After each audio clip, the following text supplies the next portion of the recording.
Computer take के YouTube channel में आप सभी का स्वागत है। कंप्यूटर फंडामेंटल सीरीज का ये पार्ट 6 है। इस पार्ट में हम टॉप 20 क्वेश्चंस को कवर करेंगे। चलिए स्टार्ट करते हैं आज का वीडियो। आज का पहला प्रश्न है, प्रश्न संख्या 101, गेम खेलना किससे आसान हो जाता है? तो फ्रेंड्स, गेम खेलना जॉय स्टिक से आसान हो जाता है। कंप्यूटर पर गेम जॉय स्टिक से ही खेले जाते हैं। चलिए फ्रेंड्स, आगे बढ़ते हैं। अगला प्रश्न है, प्रश्न संख्या 102, कंट्रोल अल्टर शिफ्ट को कौन सी बटन या कौन सी की कहा जाता है? तो फ्रेंड्स, इसे हम लोग मॉडिफायर की कहते हैं। चलिए आगे बढ़ते हैं। अगला प्रश्न है, प्रश्न संख्या 103, वस्तुओं पर प्रिंटेड लाइन को क्या कहते हैं? तो फ्रेंड्स, वस्तुओं पर प्रिंटेड लाइन को बार कोड कहा जाता है। चलिए आगे बढ़ते हैं। अगला प्रश्न है, प्रश्न संख्या 104, मॉनिटर के आकार को कैसे मापा जाता है? तो फ्रेंड्स, मॉनिटर के आकार को डायगोनली यानी कि तिरछा मापा जाता है। जैसे मान लीजिए ये मॉनिटर है, तो इस कोने से लेकर इस कोने ऐसे डायगोनली मापा जाता है।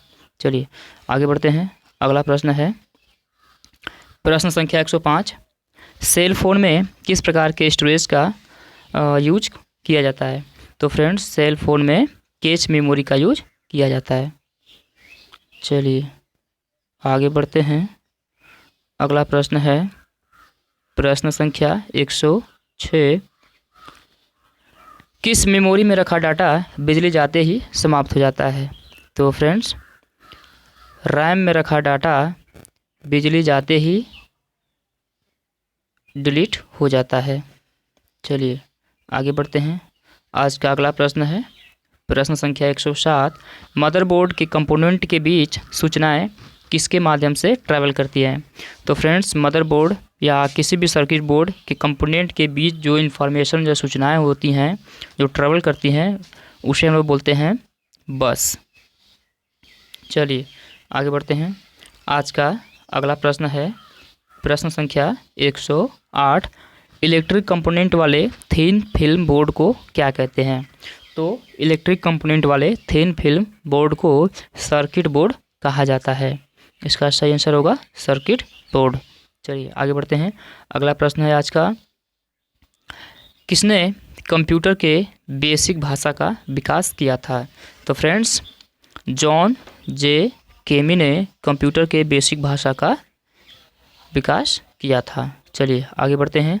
अगला प्रश्न है, प्रश्न संख्या 110, बेसिक कंप्यूटर भाषा का विकास कब हुआ था? तो फ्रेंड्स, बेसिक कंप्यूटर भाषा का विकास 1964 में हुआ था।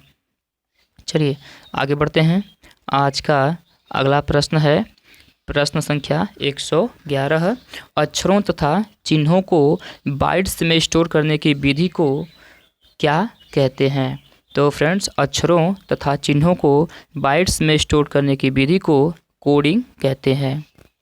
इसे कोडिंग सिस्टम कहा जाता है। चलिए आगे बढ़ते हैं।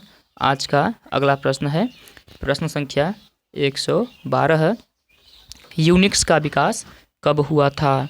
तो फ्रेंड्स, यूनिक्स एक प्रकार का ऑपरेटिंग सिस्टम है जिसका विकास 1969 में किया गया था, यानी कि 1969 में किया गया था।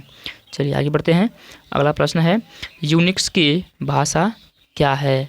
तो फ्रेंड्स, यूनिक्स की भाषा असेंबल है, यानी कि असेंबली लैंग्वेज है, और यह एक प्रकार की प्राइमरी लैंग्वेज है। चलिए आगे बढ़ते हैं। अगला प्रश्न है, प्रश्न संख्या 114, और ये बहुत ही इंपॉर्टेंट क्वेश्चन है।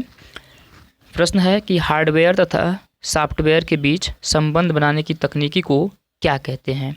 या हार्डवेयर एंड सॉफ्टवेयर के बीच रिलेशनशिप बनाए रखने की टेक्नोलॉजी या सुविधा को क्या कहते हैं?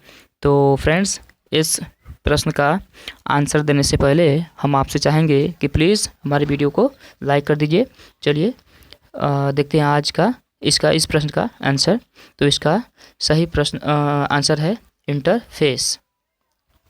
हार्डवेयर और सॉफ्टवेयर के बीच संबंध बनाने वाली सुविधा को हम लोग इंटरफेस कहते हैं। चलिए आगे बढ़ते हैं। अगला प्रश्न है, ओरेकल क्या है? ओरेकल का नाम आपने सुना होगा फ्रेंड्स। ओरेकल एक डाटाबेस सॉफ्टवेयर है। ये डाटाबेस मैनेजमेंट सिस्टम के अंतर्गत कार्य इसमें किया जाता है। चलिए आगे बढ़ते हैं। अगला प्रश्न है, पोस्ट का फुल फॉर्म क्या होता है? तो फ्रेंड्स इसका सही आंसर है पोस्ट का पावर ऑन सेल्फ टेस्ट। चलिए आगे बढ़ते हैं। आज का अगला प्रश्न है प्रश्न संख्या 117। भारत में इंटरनेट की सुविधा कब स्टार्ट हुई? मतलब भारत में कब से इंटरनेट चलना स्टार्ट हुआ? तो फ्रेंड्स इसका सही जवाब है 1995। 1995 से भारत में इंटरनेट की शुरुआत हो गई थी। चलिए आगे बढ़ते हैं। आज का अगला प्रश्न है प्रश्न संख्या 118। इंटरनेट का पूरा नाम क्या होता है? तो फ्रेंड्स इंटरनेट का पूरा नाम इंटरनेशनल नेटवर्क होता है। चलिए आगे बढ़ते हैं। आज का अगला प्रश्न है, ईमेल का पूरा नाम क्या होता है? यानी कि ईमेल का फुल फॉर्म क्या होता है? बहुत ही इम्पोर्टेंट क्वेश्चन है। चलिए इसका आंसर बताते हैं। ईमेल का फुल फॉर्म इलेक्ट्रॉनिक मेल होता है, यानी कि विद्युतीय संदेश होता है। चलिए आगे बढ़ते हैं। अगला प्रश्न है और आज का लास्ट प्रश्न है प्रश्न संख्या 120। ईमेल के जन्मदाता कौन है? मतलब ईमेल को किसने बनाया? तो इसका सही जवाब है रे टॉमलिंसन। रे टॉमलिंसन वे व्यक्ति हैं जिन्होंने ईमेल को विकसित किया था। चलिए फ्रेंड्स ये रही आज के टॉप 20 क्वेश्चन। अगर आपने हमारी वीडियो को अब तक लाइक नहीं किया है तो प्लीज़ लाइक कर दीजिए, हमारे चैनल को सब्सक्राइब कर लीजिए। धन्यवाद।